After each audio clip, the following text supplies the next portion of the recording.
everyone, welcome back to maths class.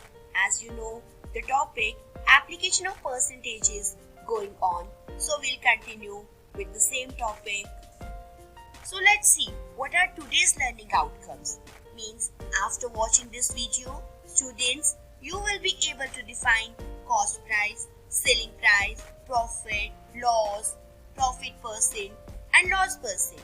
Also, you will be able to calculate profit and loss. Further, you will be able to solve word problems related to profit percent and loss percent. So, let's begin with introduction. Suppose your friend gives you rupees 150 for a pencil box that you got for rupees 125.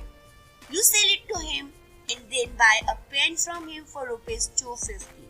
Later, you find out that the pen was worth rupees 200. Did you lose money or did you make a profit? Just think over it. When you do a business transaction like selling things, if you earn some amount in the transaction, then amount is called profit. And if you lose some amount, then it is called loss. So let's see what do we mean by cost price and selling price. The amount paid to purchase an article or the price at which an article is made is known as its cost price and is denoted by capital CP. Selling price. The price at which an article is sold is known as its selling price and we are going to denote it with capital SP. So let's know what do we mean by profit. If the selling price of an article is greater than the cost price, then the difference between the selling price and the cost price is called profit.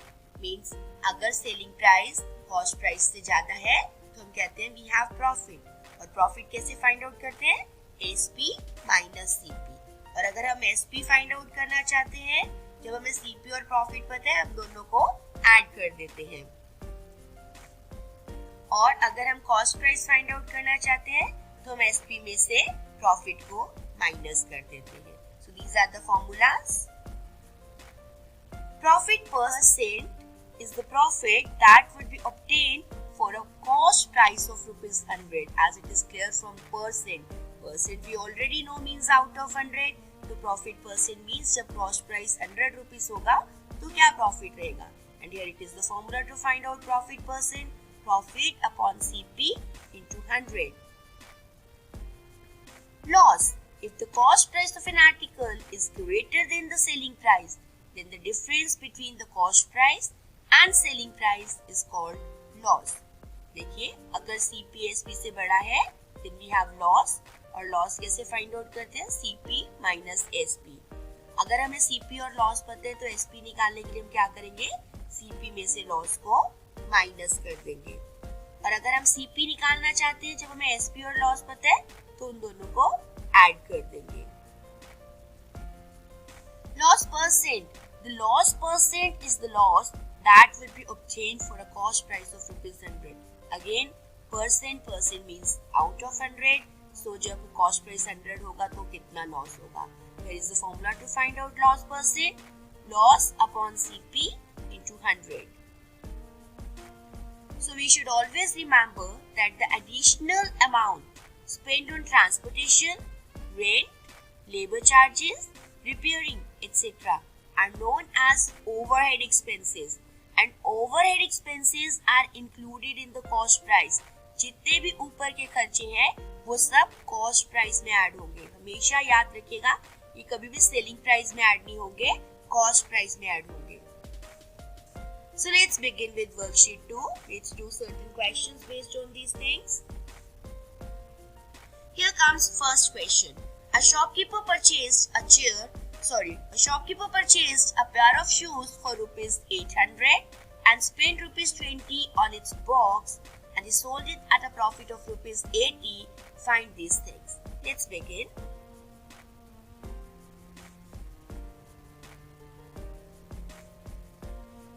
क्या कहा गया था? Purchased. Purchased means we are given CP of shoes.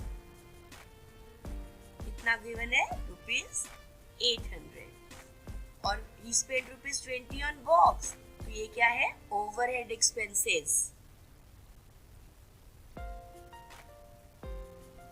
Overhead expenses कितने हैं, ₹20। अभी मैंने आपको बताया ओवरहेड एक्सपेंसेस किस में ऐड होते हैं, सीपी में। तभी उन्होंने हमें फर्स्ट पार्ट में ये कहा find actual CP of shoes. So actual CP of shoes कितना होगा, 800 में हम ओवरहेड एक्सपेंसेस को ऐड कर देंगे। सो 800 plus 820 we get 820. This is the answer to first part. In second part we are told to find out SP of shoes. हमें CP पता है, प्रॉफिट पता है, अभी हमने फॉर्मूला किया था SP is equal to CP plus profit. चलिए पहले यहाँ लिखते हैं प्रॉफिट कितना है, profit is ₹80. So SP of shoes is given by CP plus profit. CP कितना है, 820, profit 80, दोनों को ऐड कर दीजिए, ₹820 plus ₹80, we get ₹900. So this is the answer to second part. In third part, we are asked to find out profit percent or loss percent. Obviously, we have profit. Profit percent. क्या formula बताया था मैंने profit percent का, profit upon CP into 100. Profit is profit is ₹80 and CP हमने यही लेना है जो एक्चुअल CP है, that is 820 into 100. तो 0 से 0 कट गई, यहाँ 2 के टेबल से कटिंग कर रही हूँ, 1 5, so we get 400 upon 41%. और अगर हम इसको डेसिमल में कन्वर्ट करते हैं तो we get 9.75%. So this is the answer. Let's do question 2. 400 mangoes were purchased at ₹125 per 100. हमें कहा क्या, जो उसने 400, let me choose the pen first. हमें बताया क्या, जो 400 मैंगोज उसने परचेज करे हैं, लेकिन जो 125 रुपीज है इट इज फॉर 100 रुपीज के 125 आए। चलो नोट करते हैं साथ साथ, CP of 100 mangoes it is ₹125, पर उसने परचेज कितने करे हैं, 400। तो यूनिटरी मेथड लगाकर हम 400 मैंगोज का CP निकालते हैं। CP ऑफ 1 मैंगो, 1 का फाइंड आउट करने के लिए क्या करेंगे, 125 को 100 से डिवाइड। सो हमने फाइंड आउट करना है CP ऑफ 400 मैंगोज, तो क्या करेंगे, 125 अपॉन 100 को 400 से मल्टीप्लाई कर देंगे। 2 zeros are cancelled with 2 zeros. On multiplying we get 500. This is CP of 400 mangoes. He sold it at a loss of ₹100. कितने का लॉस हुआ, ₹100। तो फिर SP of 400 mangoes find out करने के लिए हम फॉर्मूला लगाएंगे, क्या फॉर्मूला लगाएंगे, CP minus loss, ₹500 minus ₹100, we get ₹400. This is SP of 400 mangoes. But हमने क्या find out करना है, SP of 1 dozen. 1 dozen means 12. हमने 12 मैंगोज का रेट फाइंड आउट करना है, पर हम क्या करेंगे, पहले SP of 1 मैंगो, वो कैसे आएगा, ₹400 divided by 400, we get ₹1. So SP of 12 mangoes will be given by ₹1 into 12. So ₹12 is the answer. चलिए next question. A man purchased a cell phone for ₹2000. Man ने क्या किया है, 2000 rupees, sorry. Just wait. A man purchased a cell phone for ₹2000. and by paying rupees 200 more, he replaces his body. Means अगर ये CP है और ये overhead expenses है, we are going to add these two to find out the actual CP. And he sells the cell phone for rupees 2500. Find profit or loss percent. चलिए check करते हैं profit हुआ है कि लॉस हुआ है. पहले हम नोट करते हैं CP of cell phone, that is rupees 2000.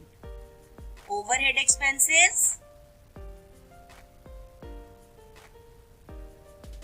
rupees 200. तो एक्चुअल CP कितना हो गया? rupees 2000 plus rupees 200, that is rupees 2200. तो SP कितना गिवन है हमें? SP is rupees 2500. Clearly SP is greater than CP. तो क्या हुआ? प्रॉफिट. और प्रॉफिट कैसे फाइंड आउट करते हैं? SP minus CP. रुपीज 2500 में जब आप 2200 माइनस करते हैं तो यू गेट रुपीज 300. हमने क्या फाइंड आउट करना है? Profit percent. Profit percent means profit upon CP into 100. 300 upon 2200 into 100. इधर कटिंग हो जाएगी, इधर 11, 150. So 150 upon 11%, that will be equal to 13.63%. चलिए नेक्स्ट क्वेश्चन करते हैं. A man buys 5 dozen eggs at rupees 36 per dozen.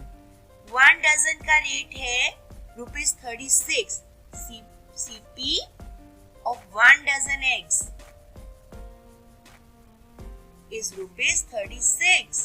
तो CP of 5 dozen eggs कितना होगा? rupees 36 into 5, that is rupees 180. 5 out of which 5% got broken. पहले देखिए 1 dozen में अगर 12 units हैं तो 5 dozen में कितने होंगे?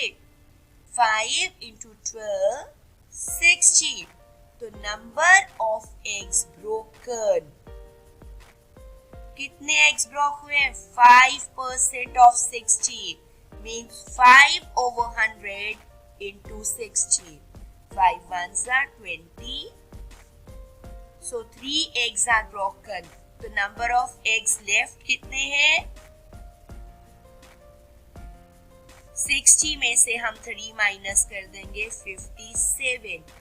He sold remaining eggs for rupees 48 per dozen. What was his total gain? तो पहले हम देखते हैं SP of 1 dozen eggs. This is SP. कितना है? rupees 48. तो SP of 1 egg कितना होगा? rupees 48 को हम 12 से डिवाइड करेंगे. Get rupees 4. SP of 57 eggs. rupees 4 into 57. That is rupees 228. Clearly, SP is greater than CP. तो प्रॉफिट हुआ. प्रॉफिट कैसे आएगा? SP minus CP. rupees 228 minus rupees 180. We get rupees 48. So this is the answer. So do all the questions again in your notebook. Thank you and have a nice day.